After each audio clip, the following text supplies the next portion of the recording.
It's still our Friday edition right here on Wake Up Nigeria, and we have a final conversation. And right about now, we're joined by two filmmakers, and one of them is Josh Olaoluwa, who is a film producer who is keen on creating content with strong African narrative. The other, I will not introduce.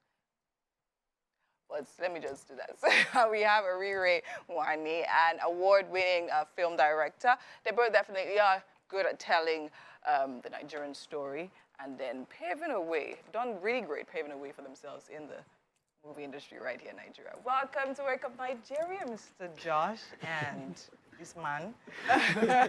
Good morning. How are you guys doing? Good morning. Thank you for having us. Oh, thank you for coming. You're so humble now. It's nice to see you like this. I'm in front of the camera, yes. Okay, so now tell me about your filmmaking journey, right? I mean, I was going through your bios. I saw a lot of nominations, a lot of awards, locally and internationally, which I think is really great. So now tell me, where did this journey start from? Why filmmaking? Let me start with you. I mean, I jokingly say if in Nigeria now they say no more filmmaking, I probably would not have any other thing to do because Really? film and telling stories is the only thing I do know how to do. Okay. So for me, it started a little way back in 2014 from campus. Okay. And then so far, it's been an interesting journey. Of course, when money is involved, how would you be interested? So, Mr. Josh, now tell me about you. I know you won a scholarship, right? Is that where your journey started from? Tell me about the scholarship and what happened from there. Yeah, like, it was quite funny because, like, me and Lucky have been from way back, and... I was going to ask, are you guys twins? That's where you see Lucky. Do we look alike? Yes, actually, my eye right now. Okay. So, I think Lucky had clarity about wanting to be a filmmaker, like, from day one. Yeah. For me, like, I just wanted to have good grades and jackpot. Like, that was my plan. So, I wasn't really interested in films, but I think he always just wanted to make films, and I remembered, like, he saved up money. Oh, it was like, Josh, you're going to be my producer. I was like, okay, whatever. And then we made our first short film, no means maybe. And when we watched it, we felt like we needed to upscale because it wasn't bad, but it could be better. So there was this film school, Del York. So we both enrolled for directing. I did cinematography. We both got a scholarship. Oh, wow. And I ended up like shooting the best film at the academy at the time. Amazing. So Please allow him to put his leave him alone. so what that did for us was that it just sped up our trajectories because after then, like before then, we were not like making money with films. But like I remember, like on the night of my graduation, someone called me and was like, "Hello, Josh, how much are you going to?" And I was like, "Somebody can ask me." Okay, I think there's a way in this. So that was how like we started making films, like seriously. Okay. So now let's talk about the movie The Naked Woman. Now, tell me first of all, just list all the nominations and the awards won. Oh, wow. I think we've run out of list. I don't know that I can remember everything, but I think for Naked Woman, we had Best Director from New York Tri-States. Okay. And then we got a nomination at San Francisco's Film Festival.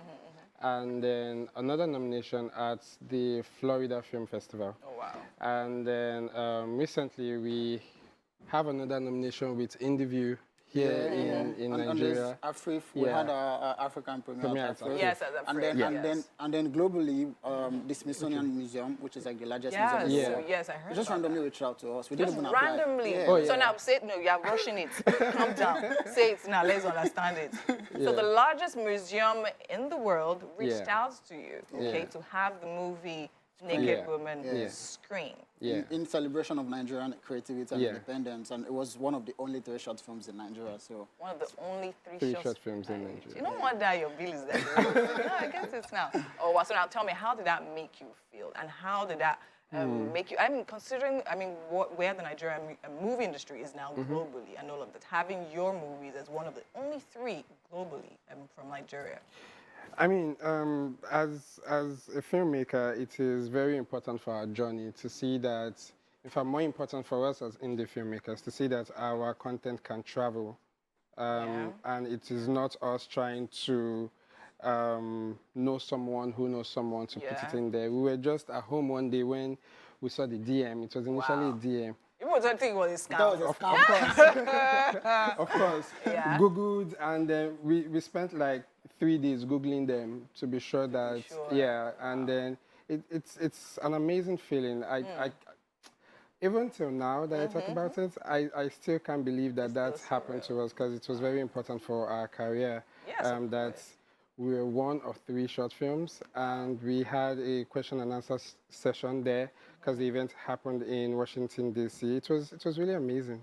Wow, amazing. So from there, since then till now, what has it been like? I know, okay, that we'll talk about grind soon, but like, just tell me, since then, from then till now, what has it been like? What are the hopes? What are the possibilities it has opened your eyes to? I feel like for us generally, from then till now, because I'm saying us because like we create our contents together. So I say you are twins. Now. Don't take it like that. It just sort of like gives us this energy to like keep doing this thing like consistently because we noticed that like when we made EJ, because EJ was a film before Naked Woman, it had 9 nominations in Toronto. My debut, by the way. Oh yeah. And I've never seen the movie. Oh, don't worry, we're gonna send you a private link. So EJ was at over 15 festivals around the world, and so you know that's a one-off. It felt like a one-off, but being able to replicate it with Naked Woman for us, so the journey meant that okay, this is not a flash in the pan. We could consistently do this. So basically, it just gives us the drive to do more and create more. To do more. Okay, so next up, I would like to talk about grind, right? But then again, I would like to pinpoint the fact that I think you have a thing for taking a typical Nigerian story and delivering it in a way that everyone can resonate with it. So what is it about the story? Because we're talking EJ, we're talking Naked Woman, we're talking grind, all very deep-rooted right here. However, making international clouds, I would call it. So what is it about the story? What is your vision when it comes to directing and then putting stories out there? I mean, this morning you were told a story too.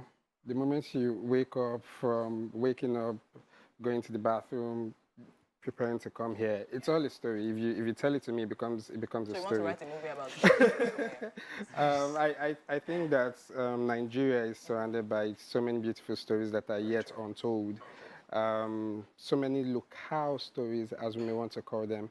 And these stories, I believe, should be told because if we keep looking, we can't be more Hollywood than Hollywood. We can't. Yeah, so we need to find a way to tell our own stories and own our own stories because people want to hear our stories. They do. So I think that's the idea for us, telling authentic stories, telling stories that when you watch, you can say, oh, that's me. Oh, I know that person. Very true. But that person is my neighbor.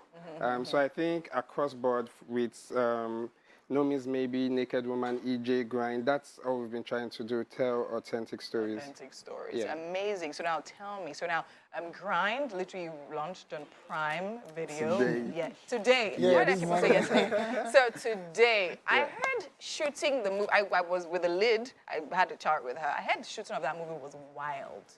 Tell me about that. Tell me what is Grind about. Just give me a story. Just Grant is so funny because I remember the first time Roberta pitched it to me. Roberta is like my co-producer. She was here during the week. Oh yeah. That was in mid 2021. She told me, she said, Josh, I want to make a film about strippers. I'm like, no, we can't.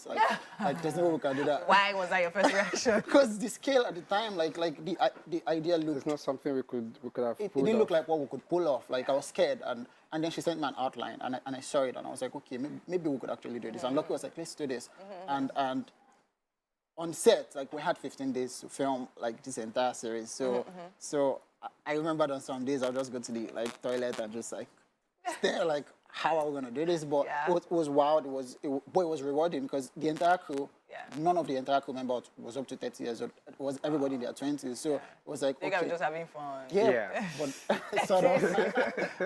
but now seeing us putting all that effort and seeing our project launch on Prime Video in all English-speaking countries around the world means something for all of us. Lucky, I think that grind in itself, apart from the film, the making of the film is something that excites us because on some days there was nothing funny. There was nothing funny because you're literally filming around the clock and you have to do that every single day. For how long? For 15 days. Yeah. Then from production angle to the technical part of it. There's nothing funny about making grind, but I am really excited that a group of young filmmakers could come together and pull that stunt. Yeah. And eventually we are launching on Prime Video. It's almost like, you know, the story of small boy, big God. Big God. Yeah, I mean, Yes. that can only explain what it is with Amazing. I grind. think, I mean, this is just a starting point, to be very honest. I think there's definitely something on your movies that always makes it, and only this, only that. Yeah. Do you understand? That is the Yeah. pattern I'm noticing, and I'm sure definitely there's so much more coming.